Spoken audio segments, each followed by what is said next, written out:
Good afternoon, everyone. I hope you are in a good shape.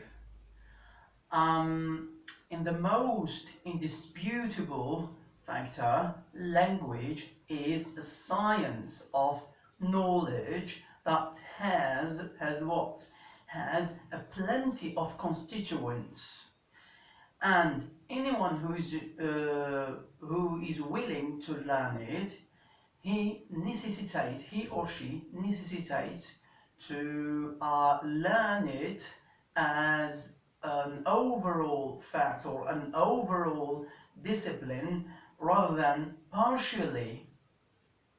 In light of the foregoing, the lesson that I supposed to present, I will address two major elements, starting with the first one. So, the first one is perfection. The first term, perfection, versus what? Versus intelligibility. Intelligibility.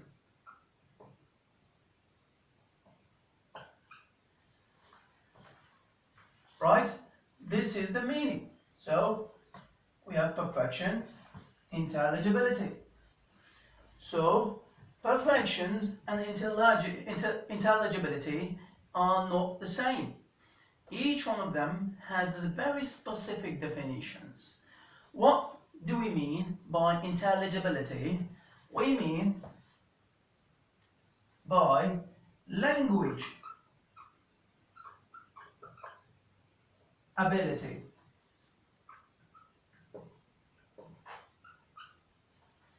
Whereas perfection defined as speech sound. So these key points, I will explain them so that you can understand the meaning or get or figure it out the exact definition. Let us start with the perfection. It has to deal with the speech sound, means everything that's related to pronunciations, features, pitch, sound, intonations. So we have intonation,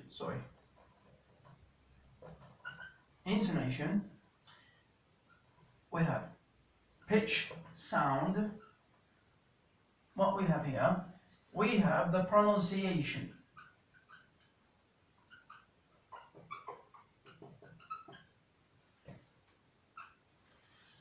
Pronunciation. So what we can get from these three terms, we can get from these components the accent, right? Speech accent, right? So perfection means anyone who learn English for the reason to speak as the native language or like the native language, the pronunciation, to pronounce his word, intonation, raise his voice, make silent words, letters, so that it can fit to the way how the native speakers pronounce their words. So the pronunciations, we have a British pronunciation, American pronunciations. Some learners, they just learn English to make it fit or suitable as the native language. So the pronunciations, they want to speak the British pronunciation or the American pronunciation. The same thing for accents. Their accent or their speech sound should be similar to the native language or the native citizens. We deal with the first part. Let us move to the second one. Language ability. Simply put, is the ability to produce words, phrases, complex ideas, make a meaningful sentence, write a paragraph with by emphasizing on cohesive and coherence, so that it can create a global meaning that anyone can get. This is another type. This is another type of learners, right? So what we mean by language ability, we mean produce words or phrases or sentences. This is the first part. The second one is create a meaning, right? Create a meaning to your sentences or whatever you are stating, right?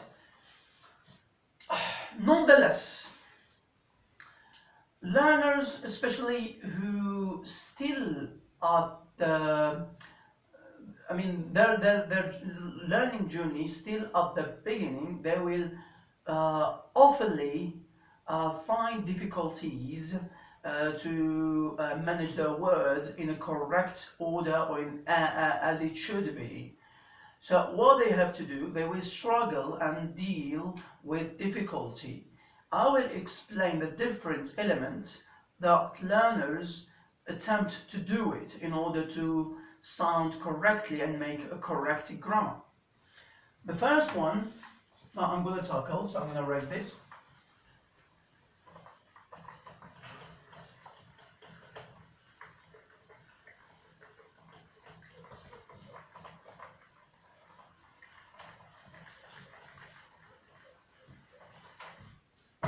All right. The second subtitle is dealing with difficulties.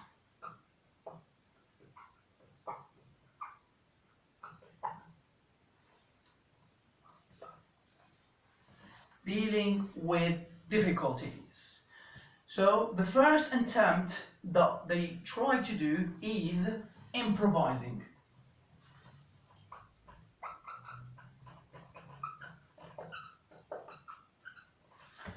What do we mean by improvising?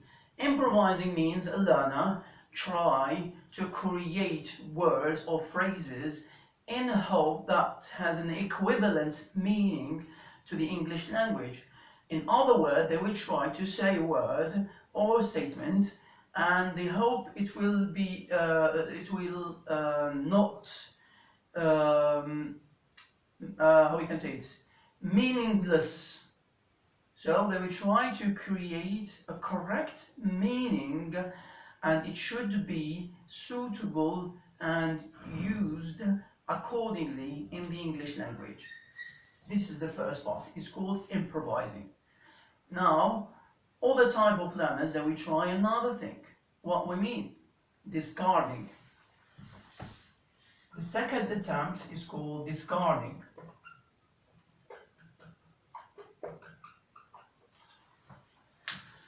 When learners find difficulties in producing words in the English language or target language, they will discard it. It means they will neglect it.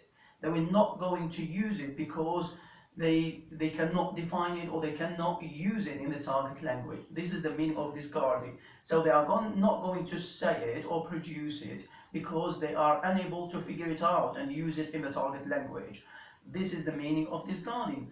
The third attempt is called foreignizing.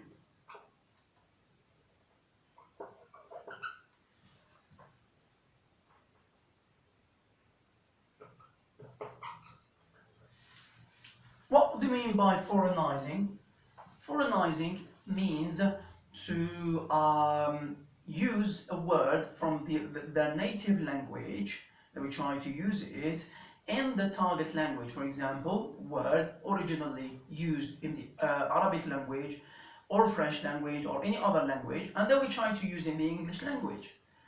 So they will try to make equivalent meaning and avoid the meaningless use of language.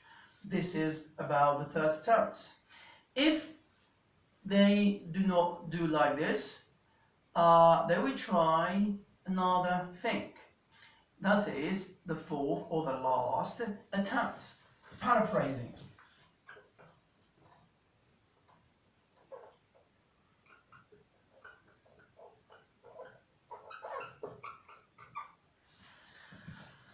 Paraphrasing, on the other hand, means one learner struggling to say a word or to define any name in the target language, in the English language, then we try to paraphrase it. For example, if we say marker and cannot say, do not know that this one is called marker in English, then we try to say, the one that we use to write on a whiteboard.